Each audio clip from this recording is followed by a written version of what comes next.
Chai After Dark includes adult language and NSFW content. If you have auntie sensibilities, this podcast is not for you.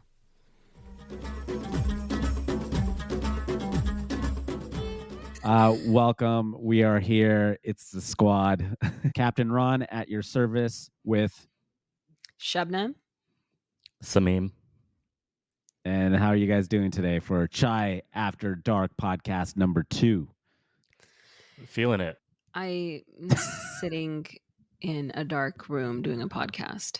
All right, look alive. God. Please look alive. Yeah, seriously. What are you doing? Okay. How come there were balloons on your screen, Samim? I don't know. iMessage penetrated Squadcast somehow, so it happens. It what? This is a G-rated podcast. You set me up for that, didn't you? He set me up for it because Shabnam, every joke or innuendo goes over her head. She's like, "Oh, what's going on?" You don't need to respond to every innuendo, right? Respond to the good stuff. I know. Yeah. Well, she doesn't respond at all, so whatever. All right. Samim, what has been happening between the taping of episode 1 and episode 2 in your life? I went from San Diego to Northern California. Shabnam and I are actually coming at you guys from Oakland, deep in the heart of Oakland. Yeah. So it's been an interesting shift in environment. And you guys are in the same household right now? Yeah, we're both in an apartment in Jack London Square, but we couldn't figure out how to record in the same room. So I'm sitting on a bed and he's sitting at a desk in different rooms. Because there was a couple of issues with the mixer, right? You tried to get a mixer going and then what was popping off? We thought we were like much more of techies than we are. You guys crossed the wires, huh? Yeah. Wait, is that the right terminology for this? I think it is. I don't know. Okay, sure. Yeah. So you couldn't get the mixer working, so you guys separated into different rooms. So it's as if Samim is back in San Diego and you're up in NorCal and we're all over California. It's the California boys. Let's go. Yeah, I feel like this was a lot of effort to not end up in the same room. Yeah. Yeah, it was. But we will figure it out. We are going to be together next week for episode 3 with Samim. So we're going to figure out the mixer and being in the same room because it would be hilarious if I drove down 2.5 hours just to be in a separate room. Yeah, well, good thing Samim has some separate rooms in his house. So at least life's not bad. There is that. Yeah. And this has been great so far. I'm learning a lot about myself and what I think about reality TV in this podcast, especially talking with you guys and comparing it to a lot of life in general and what's happening to society and how it's going downhill. So I appreciate watching this with you guys and discussing it. So you appreciate how we're helping you feel like society's going downhill. I'm glad you and articulate that in my brain. Yes, 100%. Okay.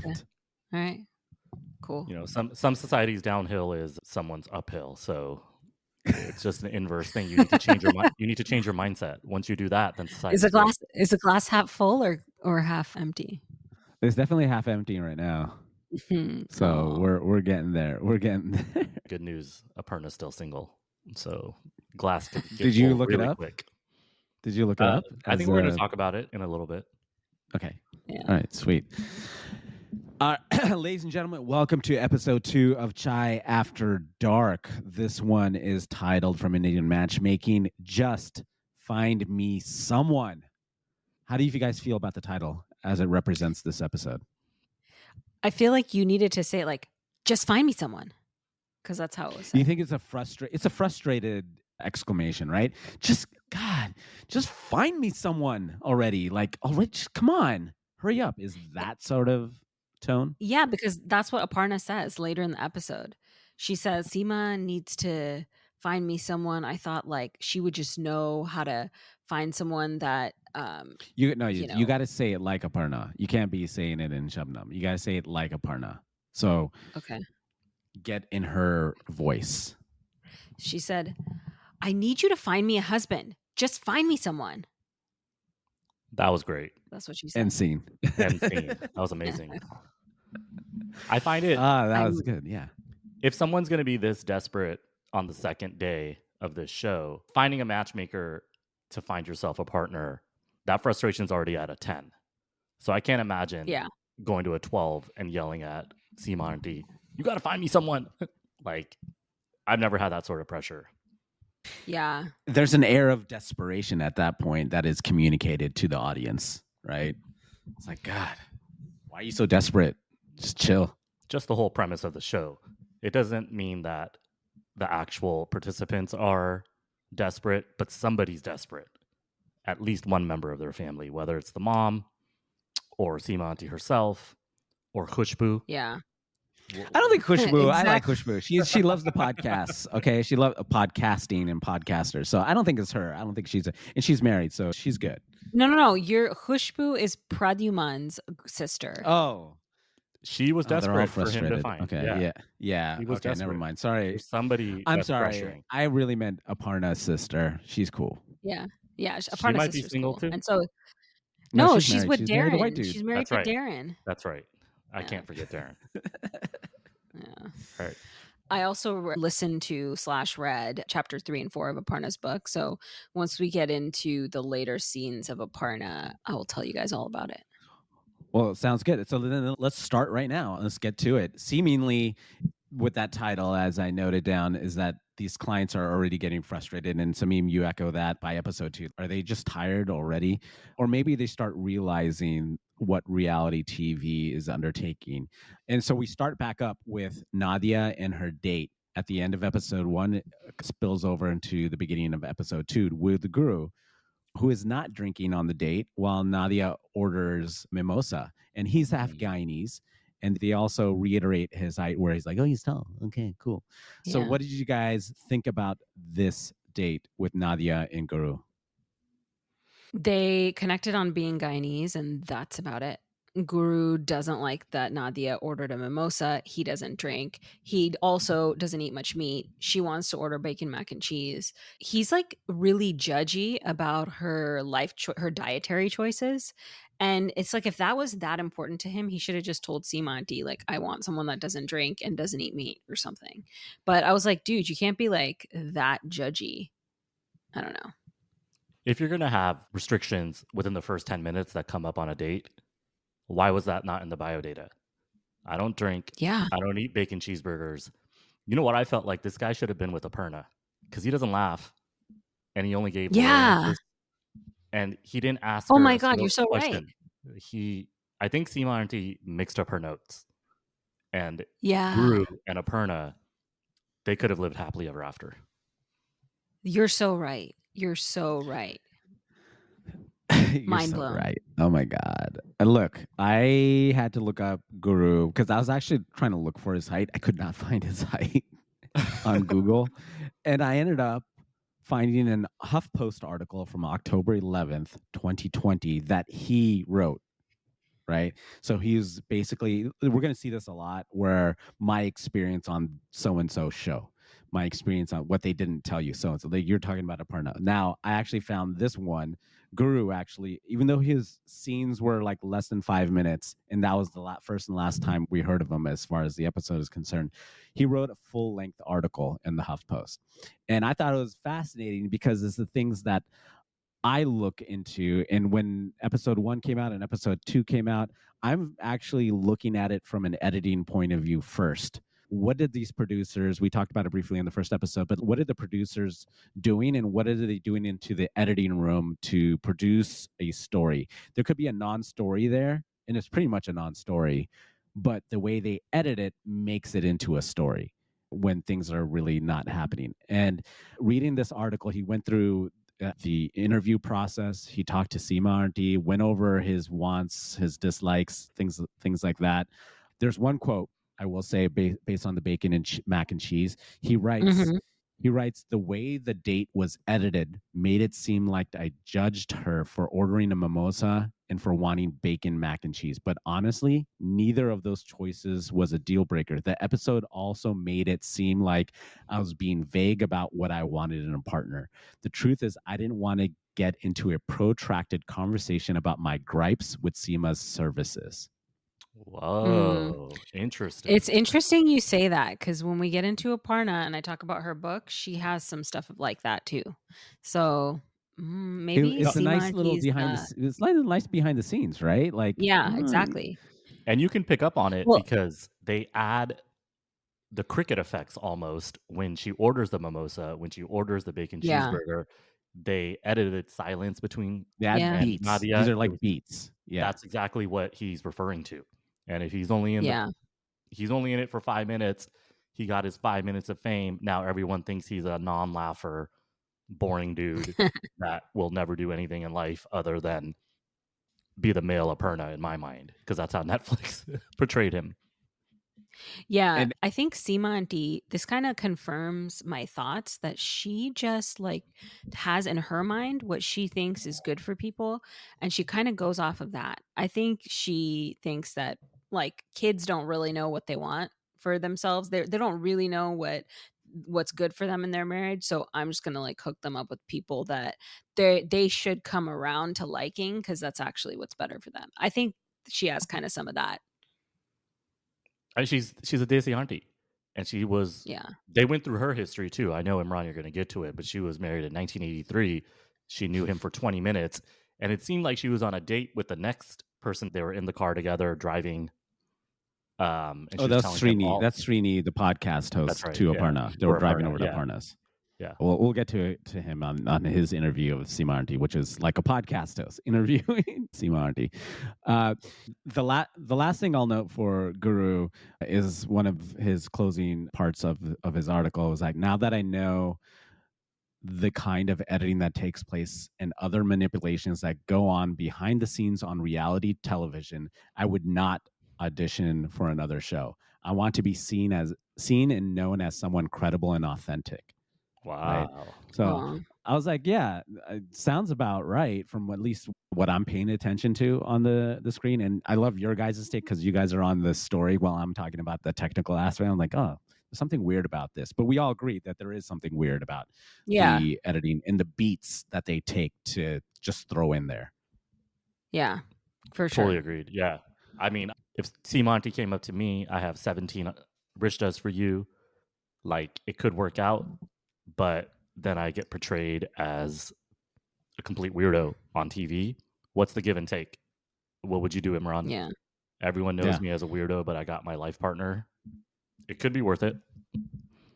Everyone thinks that you're a weirdo and you also don't get a life partner. That's what happened to like the vast majority of these people. And she's not going to give you 17 rishtas. She's going to give you one match because she's going to think you're a weirdo and she's going to punish you by giving you only one match. And then you're going to look like a weirdo and not like that match.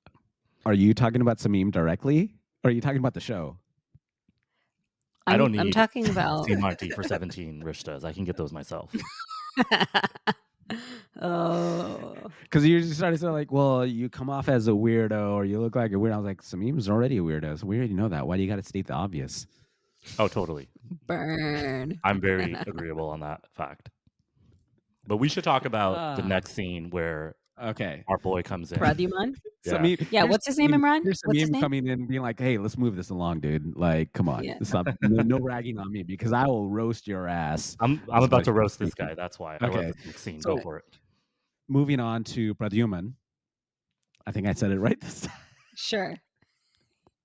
He's not replying to Sima's auntie's text. And the B-roll of him shows him and his buddies and his sister and all his married friends. And he's the last one that's single on a night out in Mumbai. His friends are telling him to get married. His group of friends, especially.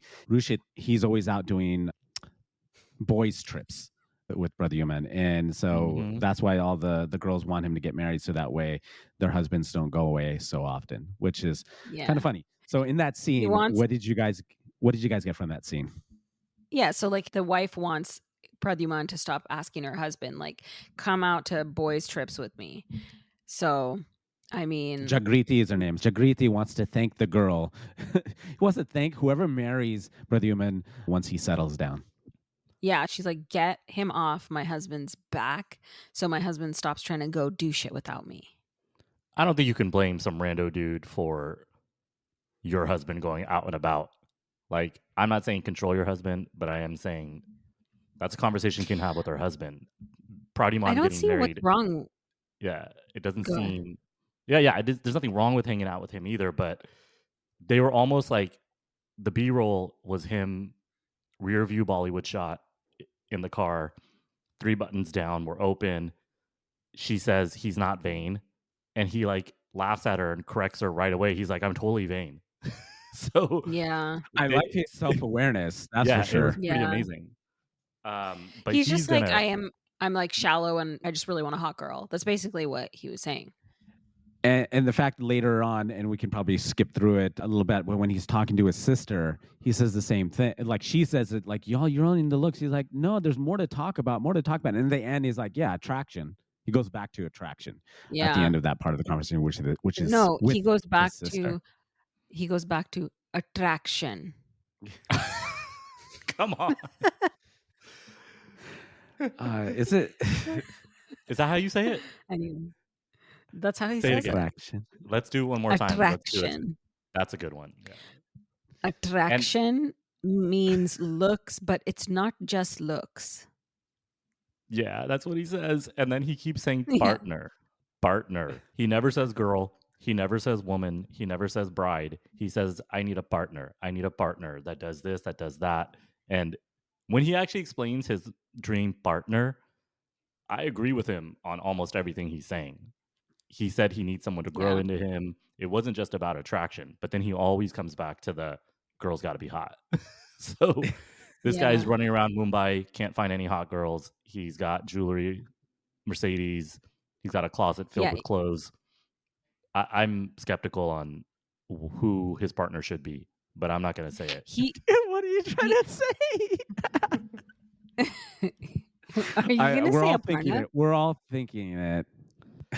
Aparna? No, that's not. Oh my God, Shabnam, you're on a different I spectrum. just put right it out now. there. I use the word closet. What do you think? Oh, Come I on. get it. Oh. Yeah. There you go.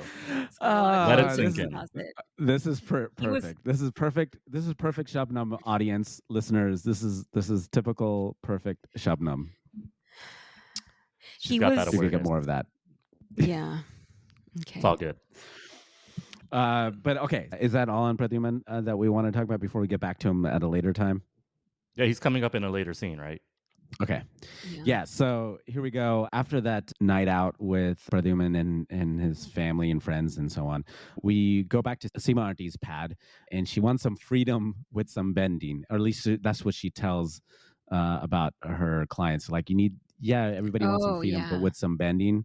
I was like, oh, okay, whatever. Which means flexibility. Which means flexibility. Yes. Freedom. It sounded like the bending.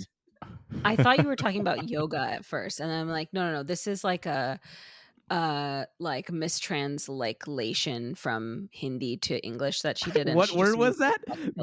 Mistranslation. I was like, it's a mistranslation, basically. You could take it literally, though. You could take it literally because she could be quite a bendy woman. How would you know? 1983, anything was possible back then. Okay. May 24th, 1983 is her birthday, and she was 19 and a half. Not her birthday, her wedding day. Oh, May 24th, 19. Like she's an old, like around my age, and be like, damn, you're way older than I thought. She was born in the 60s. I'm looking young for my age. She was born in 64. She's not that old. Yeah. I'm looking young for my age. Okay, so she was 19 and a half when she got married on May 24th, 1983. And it was just a couple of days. That's all it was in the marriage proposal and all that stuff. And it's been 36 years of marriage that she's had with her hubby. Thoughts on that? I mean, I think when you get married, when you're like barely an adult, you just think that you just think that it's normal.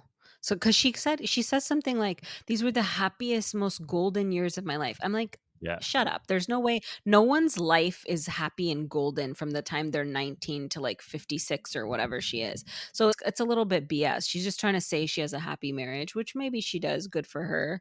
But I don't know. I think I'm going to look up the video while you guys talk, but I think you misheard because I think she said now she's in the golden years of her life. Yeah, she misses really? Oh. Yeah. She said life it's hard, you get through it, and then now she's in her golden years. But Okay, so then that means finally after 30 years of marriage, she's happy. she might have been happy back then. I mean, when you're 19, Mm. think about in this American culture, you're running around looking for a partner. It doesn't necessarily have to be your husband or your wife. It can be anybody that you want. That excitement level translates into marriage in the subculture of what we're discussing. Yeah, So she couldn't just be with that guy. She had to marry him. yeah. There was no way they could have hung out more than 2 days without deciding it's got to be a yes or a no. And my mom was 19 when she got married. And now she was 17 and turned 18 when Mm. she came to the US in 1976. She did have that no, but then the next guy was a yes. So she did get to have one no. But after Yeah. that, you can't continuously say no. So I think she was just referring to this is how it was back then. When you're 19, you got to get Yeah. married. Yeah. And certainly true for each time frame that we live in has a different ethical or upbringing or marriage code of how that Yeah. community or society treats adults and to get married and when it should be. Because remember, there's another time frame where little girls are getting married at like 13, 14 years old, right? Like right after Ooh. puberty, Yeah. they're like, all right, Ugh. hitch them off. So that was like I accepted mean, my for a grandma time got frame and then it married. moves. Yeah, my grandma got married when she was 15, right? One of Same my with mine. grandmothers. Yeah. Yeah. Same. My grandma Yeah. might have been 14. Yeah. So each Yeah. generation, it shifts as we become more mature and understand what life takes.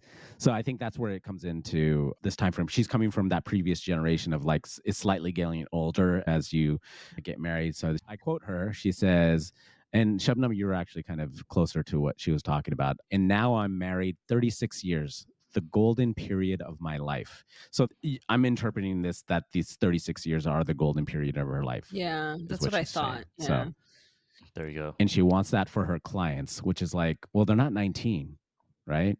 So Yeah. how are you can't shift their mentality, right? Like so much. Pradhyuman is 30. Like he's Yeah. in this path.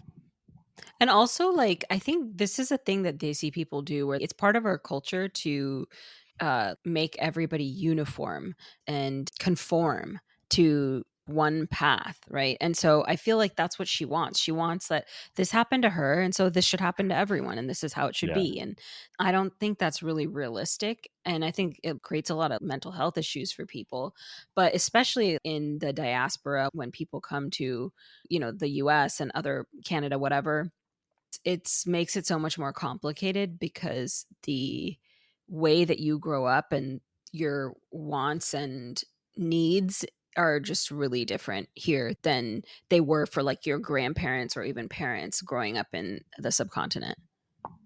Wants and needs are not a thing in the subcontinent. Yeah. And whatever you That's true. need, they can get it here. They can get it in England. They can get it outside the subcontinent. Whatever that need is, especially when you're a horny little boy, right? Like it doesn't make a lot of sense. It actually does make a lot of sense why they run out here, but then they end up getting married to somebody from the subcontinent anyways. And I'm making a Yeah. generalization, Yeah. but you can have both your cakes here in the US or in England or in Canada or wherever these fools end up. But Pun yeah, I don't intended. know. Pun intended. I'm actually really All right, excited about so- this next part after Okay, Sima so- Aunty's little dialogue. Yes. So we move on back to Aparna, our favorite villain. Aparna, Yay. and my favorite date, Srini, the podcast host. Woo! So we get to Oh, and his likable character, the questions he has. But the beginning of that scene, there's Aparna and Aparna's mom, sister Darren. We see Darren for the first time, right? Aparna's sister and husband, as well as Sima Aunty discussing the date or Srini, or like before they actually go on the date. And my one takeaway from it is that I started to like her in this scene, Aparna's mom, because she says that no, he has to be interesting to you. Right? I was like, Yeah. oh my God, that's kind of smart for you to say. All right, let's go. Obviously things shift, but all right, you guys take it away.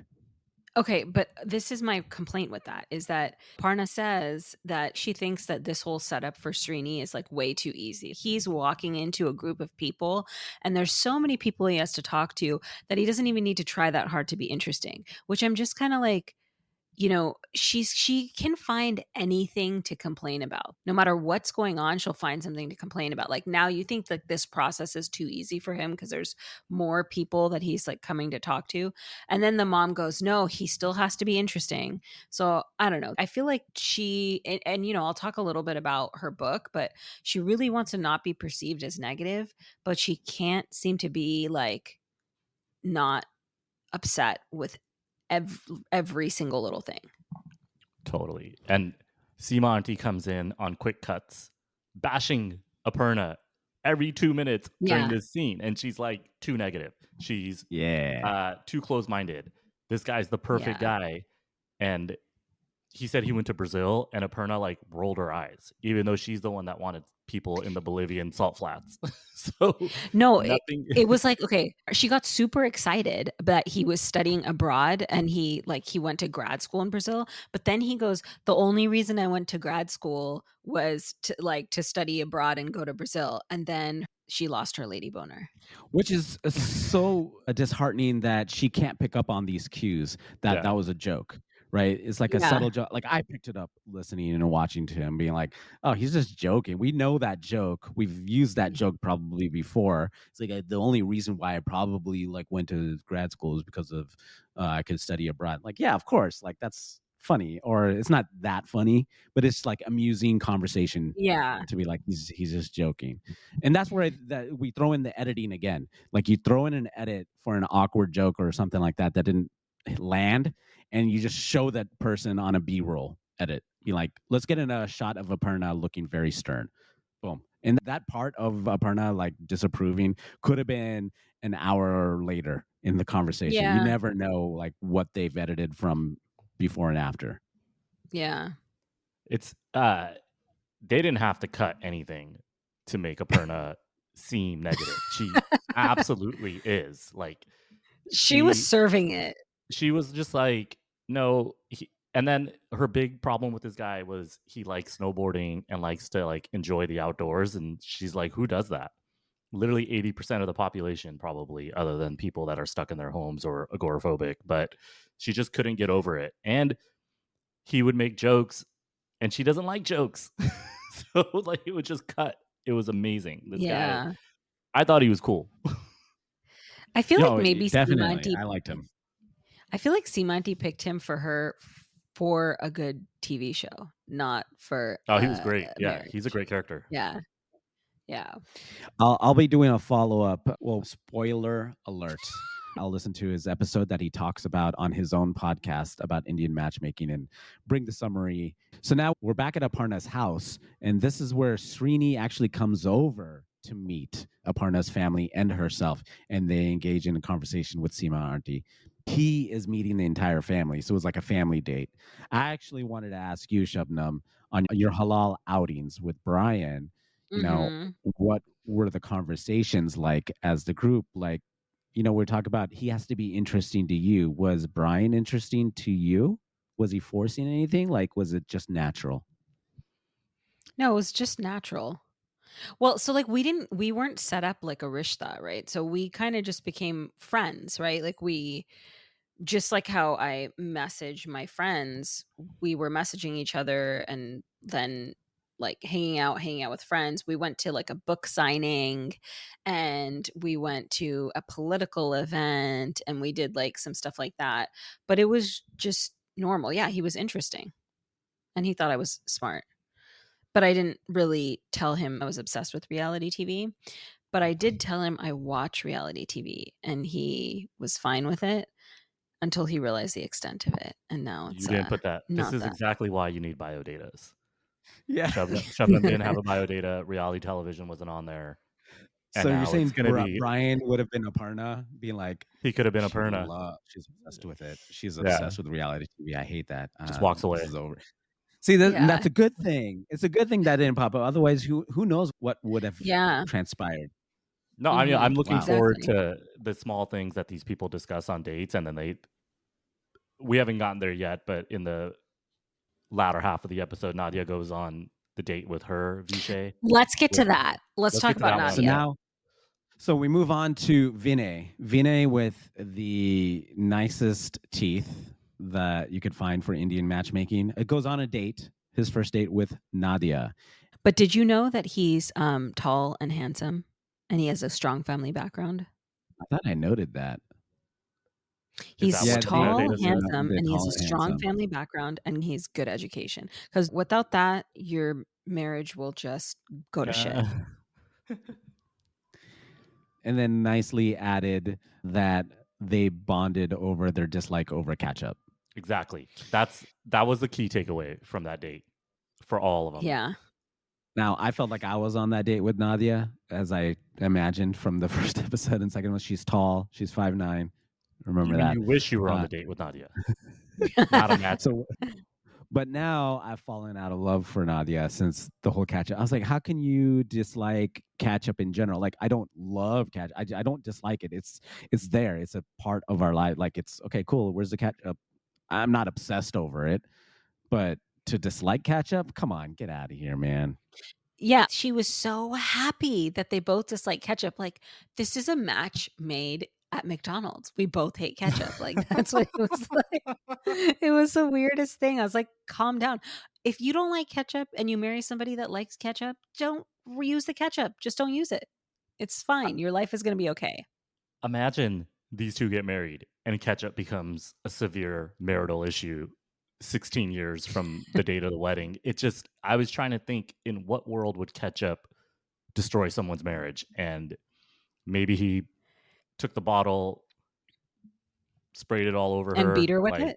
And beat her with it. Like, what could essentially come out of this? Like, the top 3 reasons for divorce are money, addiction, and ketchup. There you go. Did you come up with that yourself, or are you sourcing it from she somewhere? Googled it. Oh. Yeah, I Googled it. It was on Google. Third is ketchup. Especially Nadia. Nadia's only met, did she say this about the ketchup where she's like, I've only met 2 or 3 people that didn't like ketchup. Oh my gosh. This is like, and I'm thinking in her head, she's like, this is a match made in heaven. Yeah. Sorry, I thought, like, am I the problem? Like, I can't relate to that at all. But I think you should go out on a date with her, because you would be the first carnivore she goes out on a date with. Because this guy was a vegetarian or vegan. He converted to veganism a year ago, he said. But he was fine with Nadia ordering meat. So he wasn't judgy like Guru. But I was like, can we just get this girl on a date with the carnivore so like they can just share a steak? Yeah, I want to remind the listeners that was in the editing. Guru didn't mind her really eating the meat at all. Like, that was the editing. It reiterates that in that article. So I'm defending my boy Guru. Okay, your boy Guru is defended. Guru does not mind his meat being eaten. Got it. Thank you. Oh,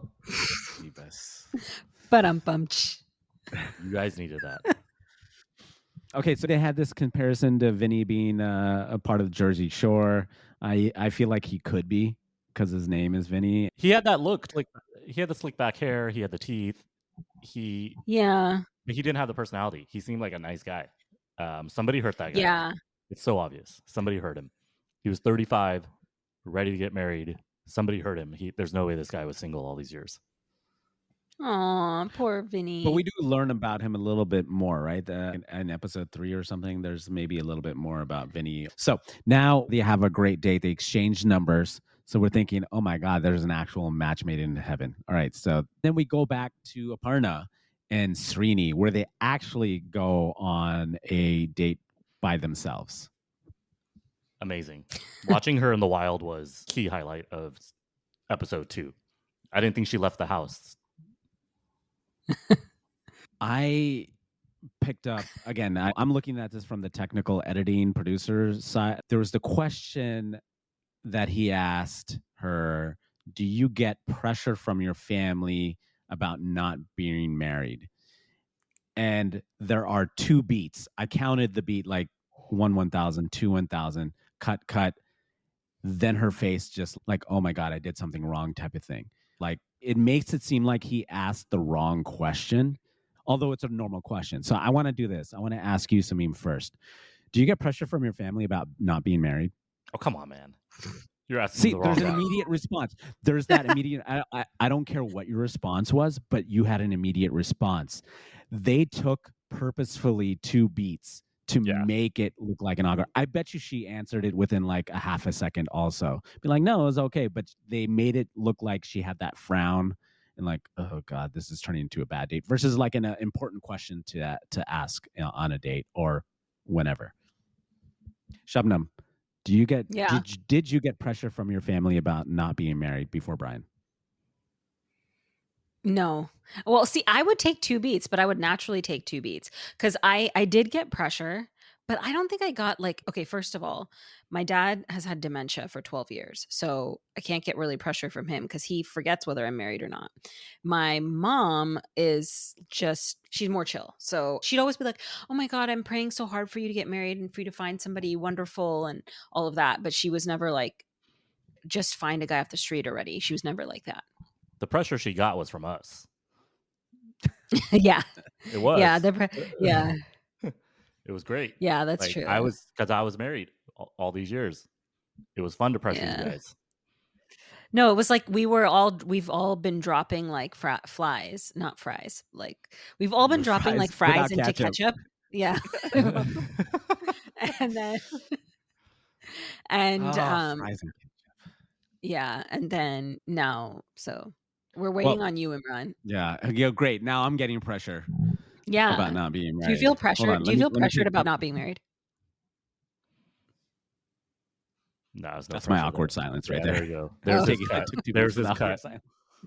There's my cut. I wanted Shabnam to be like, "Oh shit, did I ask the wrong question just now on the podcast?" Yes. So now there's a question or a statement by Srini that puts it into a negative light. A seemingly good date turned into he's not the right one for me, where his statement about 20 years of no plan. He's 40 something. And so that statement of like winging his life type of situation was a negative for Aparna. And that ended that part of the scene. Thoughts on his statement about his 20 years no plan? Yeah, that reminded me of like when Nimesh Patel talks about how Indian girls don't like guys with potential. And I was like, yeah, she's like, don't be winging it. Like, this is not good enough. And it's also a really San Diego vibe, right? And she's like, not that. She's this girl from the South that went to law school in Texas Nashville. Lawyer. Yeah, Texas. She went to Rice. Ever heard of it? Down the street. She dropped out a few times. Yeah. And then she came home and ate rice with her mom. That's it. And she sees her mom every day.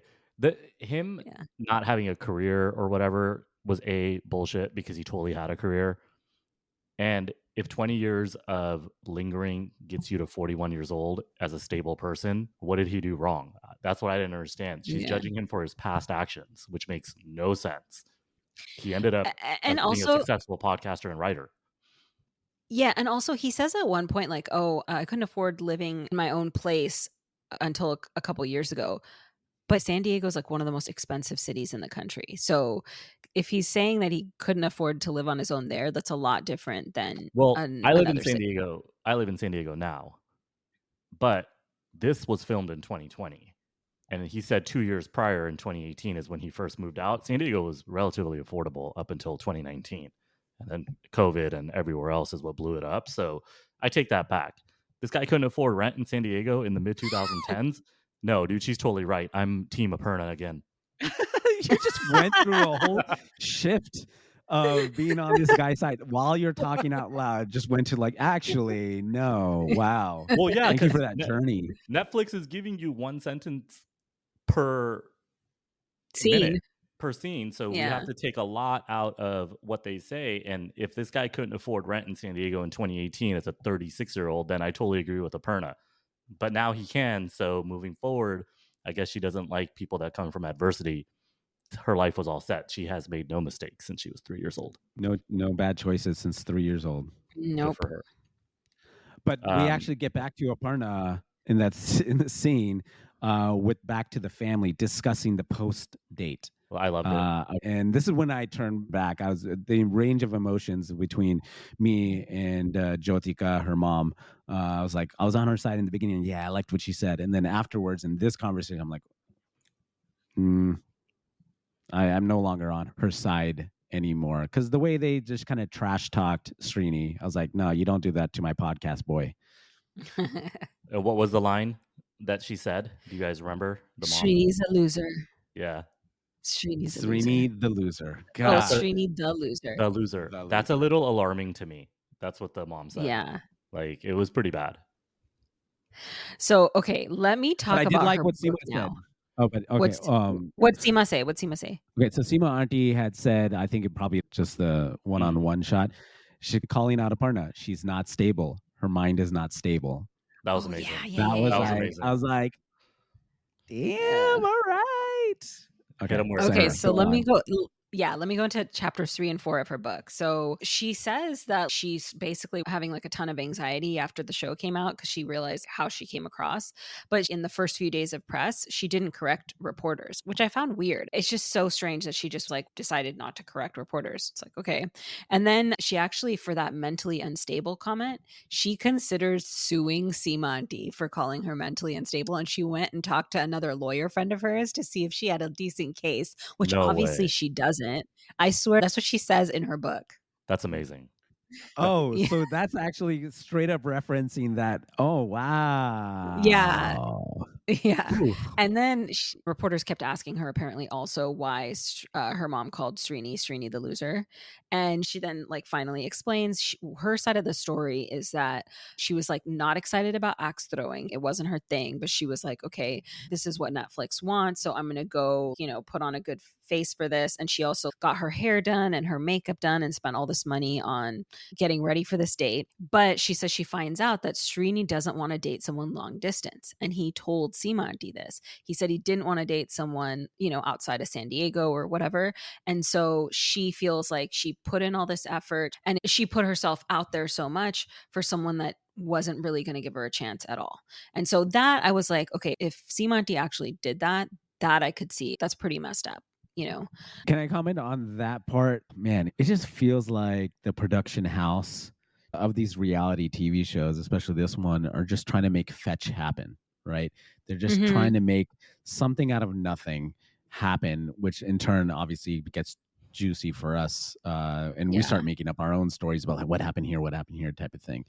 That just seems like, I told you, Sima Aunty, I want someone local, Southern California, right? Yeah. And it reminds me of Guru's article in the HuffPost. There's other parts in it where he mentions that, look, there's things that qualifications or whatever I want. And he actually decided that he didn't want to do it, but the producers call him like, you have to do it. You got to go on the date. Trust us.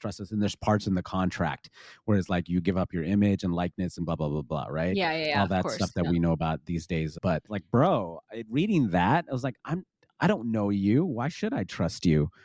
I don't know what you're going to do to my story. That's why I side with him about his authentic and credibility and all that stuff. So that's what made me think like Sima Aunty may not have had the choice. It could have been the Netflix producers being like, okay, or the people who produce this being like, no, we're going to force them to go over there. Maybe something will happen. We'll have a good story out of it. Think about how boring it was if you meet somebody with their family. You guys are talking about master's degrees and if you like biryani and if you like to put ketchup on your burgers. I totally get it. Netflix, you got to put some sort of like clever editing, make sure these people are somewhat interesting. And if they're not interesting, then they got to be angry. If they're not angry, then they got to be unstable. They got to be something. Yeah. Not everybody can be like perfect Nadia, tall, actually looking for a partner. And somebody hurt her. Somebody hurt her too. I'm going to find out. She's not perfect. She's not perfect. She doesn't like ketchup. No, that's true. That's a legit.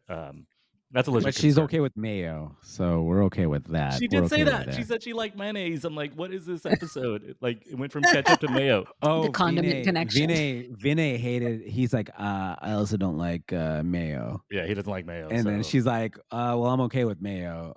I'm like, that's what this is not a match made in heaven. And just remember also, they have so much footage. I mean, you're going through like hours of boring footage just to find that one spice part of it. Guru's article stated that their date in the beginning of this episode was not like 2 minutes long where there was like this awkward, like they were there for an hour and a half on their date, at least at minimum, going to but talking about everything and everything. That you get a feel for because they're getting drinks, they're like ordering food. It's not like 2 minutes, obviously.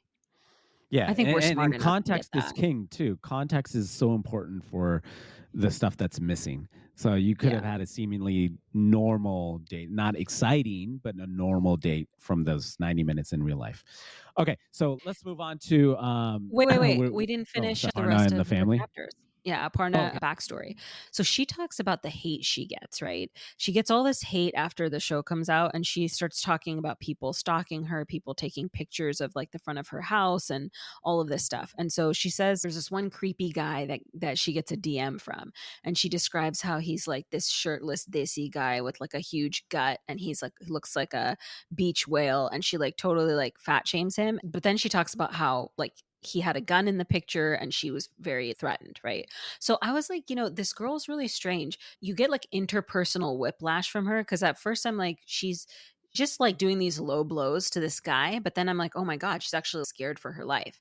And I feel like this is what her and her mom do. If they feel disrespected, rather than being like, oh my gosh, I feel so disrespected, I feel so like concerned for my safety, they're like, and he was fat and his mom was ugly, like they just kind of like gut punch people. It's the weirdest thing. They're hanging out every day. That's what I got out of it. This is great context, because even the mom was like, we hang out every day. Aparna's like, we hang out every day. I said, every day? And you don't live together? You're not going to be able to develop your own personality. Her mom literally looks like Aparna with a Snapchat old man filter. And then that's their true. entire personality also comes out the same. So you Yeah. don't even have to go on a date with Aparna. You could probably go date the mom and then just figure it out from Copy there. and Because paste. then it's like a fast forward kind of thing, 20, 30 years. This is what my wife is going to be like. Damn, Sameem. I got Sophie. What a here hot cracking take. up. I got It's Sophie funny here cracking up. because it's true. It's funny. So we have our producer. Is Sophie watching also? Yeah, Sophie, our producer's here. She's 15. Internship. Yeah. So after Sima Aunty goes to the pundit. Yeah. This is the best scene So I've been waiting for. Sima Aunty goes back to India to meet the face reader, right? This is a pundit that reads the pictures and gives his predictions just by looking at a picture of these matches or these dates. And the first one he looks at is Aparna, and the LOL that I got from that. So Sima Aunty says, when I think about Aparna, I get tired. Mm-hmm. So Shabnam, what does the pundit say after looking at Aparna's picture? He says that she needs a man who's going to be subservient to her and devoted to her. And she'll be happy with that kind of guy because he will, quote unquote, he will tolerate her even if she slapped him. I was like, damn. Yeah, how can he slap? How can but yeah, no, dude. Like, can you imagine? Can you imagine? I think we've seen couples like this before, but to have it said straight up by some pundit randomly on a documentary, like, how would you feel if you were the hubby getting married to Aparna and you find this out? Like, you go to Netflix and this is what's stated. You'd be okay with it because you'd be okay with getting slapped in the face, right? I mean, I don't know. Like, I think Aparna's like going through an emotionally unavailable stage, right? So that doesn't mean she's going to be like that forever. Since she was 3. Yeah, but she's 34. 34 is young nowadays. Yeah. She might chill out. 34 is the new 24. I mean, for Aparna, 24 means you're a child, right? Because you need to have a 40-year-long career to get with Aparna. And you have to be 32 to 37, working for at least 30 years. Oh, yeah. Her new requirements. Yeah, her requirements changed at the end. But if somebody to tell him the age. You got to tell her the age. That was amazing. The mom was like, "Tell her you're not going to get more 40 years age. old. Yeah. Yeah. No more 40-year-olds. I know. So after he looks at his picture, so yeah, he talks smack about Aparna, and then you have the picture of Nadia. Wait, can I do this? Can I do this intro? Oh yeah, for sure. Let me take the mic from you for a second. So the face reader, India's Miss Chloe, looks at Nadia. The first thing he says is, It's very subtle. It's just a little creepy. He took his time. I don't think it was a beat drop or anything. It was his own way of describing her. Just, And it was like a really subtle, small thing. I rewinded it a couple of times. Yeah, that face reader, he's lonely. That face reader read her face. Yeah, and he had that. Take it away. But then he says that her and Vinay's path will align and she's destined to give birth to twins. Yeah, that's what he wishes. His own twins. I'm just kidding. Okay, so he says their paths will align. Yeah. Yeah. Like we're talking about, and for the audience, we're talking about the Indian head bob a little bit, like a slight Indian head bob, like the side one, where you're saying, when you're shaking your head, no, but in Desi language, that means yes, sure, whatever, It's kind of like a diagonal. Yeah. Yeah, it's it's a little bit of that mix. So he says the paths will align with the Indian head bob. So he's satisfied with this match. He gets Nadia's image in his head forever if he does the head bob, right? There's a direct correlation between. He's saving it. It's being downloaded when that's how you exactly. Like, yeah. Wait, so this is like when Pam and Jim were getting married at Niagara Falls in that episode of The Office, and there was that scene where they just kind of blinked their eyes to take pictures of each other in that moment. So is that the moment? The Indian head bob is like the picture moment. We go, yeah, so he's picturing Nadia Americans, in his head. Yeah, they take their marriage stuff too far, right? They're taking pictures of each other with their eyes. Let's be real, dude. That's weird. Like that you would say that to each other. You don't need to be that romantic. But yeah, this guy, get a life. Use the camera. He downloaded Nadia's picture head to toe via head bob. Yeah. He put a hit on Vinny. He was very confident about those twins. One's his, one's Vinny's. Damn. God damn, you're weird. I know. Anyway, so so they'll have and twins. He moves on to Pradhyuman, right? What'd you call him? Stop it. Wait, let me scroll up to my notes. Then he Pradhyuman. So yes, Pradhyuman. Yeah, he moves on to Pradhyuman. What does he say?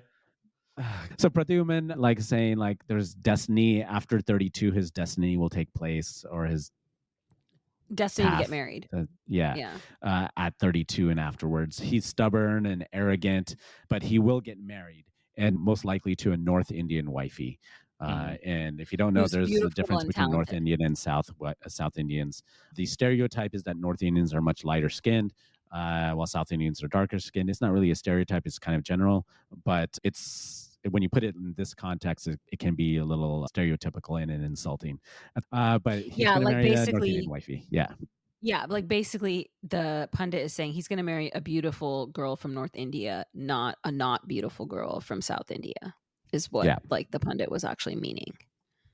I mean, he knows that he's destined to be happy. He kept talking about women's looks.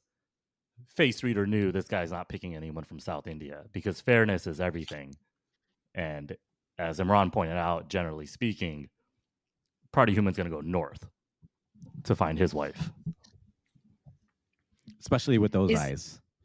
Ooh. Is this the same pundit that said, "How's very good in the bed sex life"? I think that's her husband. That's a clip from the beginning of the show that we haven't gotten to, right? But we're dying. No, that's a clip from last. But that was a clip. Oh, that was a promo. No, it's not in part of the promo. This is in the first 4 minutes episode. And 30 seconds in, 4 minutes 44 seconds in, and it's not the face reader. So which pundit is which is this? It's guy? some kind of horoscope. It's like a horoscope guy that she goes to. Okay, yeah, the glasses dude, and he says how's very good in bed. Yeah. He says, there's different things he looks at in the horoscopes, and then he says, and then there's, how's very good in the bed sex life. And she goes, oh. And she also just blinks twice and says nothing. What's she gonna say? You actually counted the blinks. She blinks twice. She's like, I don't have any experience in this. I'm single. He responds right after that, sex life. Yeah. How's very good and bad? She goes, oh, sex life. And then blinks she twice. blinks twice. Yeah, like And he that's does a weird smile. yeah, Straight that's up. like Sima Aunty saying like, "Get me out of here. I feel sexually harassed," or something. It was traumatizing for me too. Those words were not uttered when we were younger. I don't understand how Yeah. these old Indian aunties and desis are able to say good and bad sex life. It's amazing. Like we couldn't even say that That's when one we of were in high those. school. Yeah. It's like, oh, mom. No, I don't want to talk about that. Okay. And then the next scene after that, we actually meet back up with Pradhyuman and his sister, who's been married for 12 Khushbu. years and thinks that it's his time. Obviously, everybody around him is saying it's your time, but he doesn't believe it himself. So what about your boy, Samim, that you loved in this scene? I mean, Netflix gave him a good opportunity to explain himself. They kept showing him as arrogant, but he said, yeah, I want a hot wife. But she needs to be able to grow with me. She needs to be able to do this. She needs to be able to do that. This guy's got interests. He's putting liquid nitrogen on his food, right? Yeah. Like he can't have somebody come in from the gown just making like lamb every day, right? I don't know if he eats meat, but yeah, this guy wants like a celebrity or something. Like he wants to be seen with his wife as like top tier. He needs a socialite. He needs like a socialite yeah. wife. Yeah, and that's what they have out there. They have socialites. They have magazines for each city that they take pictures and then people flip through them. That's who the socialites are in Mumbai, and they even do that in Pakistan and Punjab culture in Lahore. But my only like takeaway from this scene was her name's Khushbu, which means good fragrance. Stop. And the only word she used over and over was bullshit. So there was an oxymoron going on there between her name and her language, but both of them used the word bullshit like 17 times. Yeah. Okay, but can we ask the question, how important is attraction? Because she's like, oh, attraction fades away anyways. You don't even need it at all. And then he's like, no, attraction is everything. Also, the other thing that really bugged me is she says, like, I've been married for 12 years. You need to get married. And it's like, just because you're married for 12 years, he needs to get married. Yeah. Like, that's the culture we live in. That's why this show exists. Because they need to get married. Yeah. He's definitely feeling what was the thing you just said before how important is attraction? And I feel like I should have counted the amount of times they said attraction, because in that setting of like 30 seconds, I think they said it at least 15 times. That's what it just felt like. I was like, I don't ever want to hear the word attraction ever again. But he admitted himself the first time around about like, yeah, attraction, but it's not always about attraction. I want to be wanting to talk to them. But then he comes back and closes it off. So like, yeah, well, I want to be attracted to them. And basically all attraction means is that he just wants a hot wife, as Samim mentioned. Yeah, but to close it out, he also kept saying, I don't feel attracted to any women. And earlier in the episode, he kept saying, my partner, my partner, my partner. Now Netflix closes the scene straight up. The last thing he said was, I'm not attracted to women, because he might not be attracted to women. And I'm not putting that out there as like a rumor.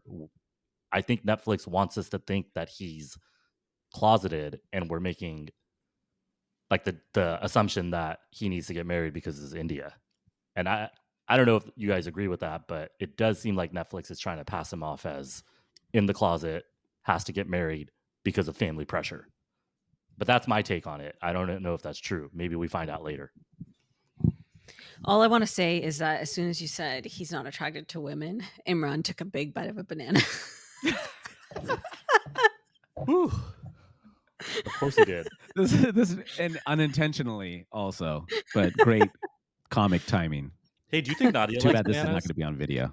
Does Nadia like bananas, you think? Or she's a carnivore, so I think she likes hot dogs. Look, I'm not even attracted to her anymore, man. Like, I'll have a banana with ketchup. Shit. Just take her out to Coney Island and get her a hot dog. With no ketchup. Oh, definitely no ketchup. Oh, which hot dog? Samim? Coney Island. Take her to Coney Island. It's not far from Jersey. Or take her to Atlantic City. Get her a hot dog with some mustard on it and a little bit of mayo. Take it. There's one thing that Khushbu does say at the end before they cut. Like, and throughout that entire conversation, you're doing this, you're doing this, you're doing this, and he has these excuses, or maybe he has this commentary. but she throws in him because we know about his eyes, right? His dreamy, piercing eyes that enter your soul. And so she's like, you're not even looking with those eyes. Yeah.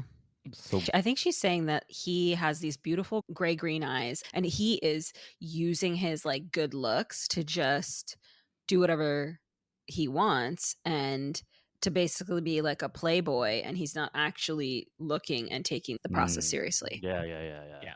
That makes sense. That's what I was like coming away with. Like it was actually deeper than how it's talked about. Really, it's like don't always trust your eyes type of situation. You're not looking with those eyes, or look deeper Yeah. than the surface level of who Yeah, you're being attracted to.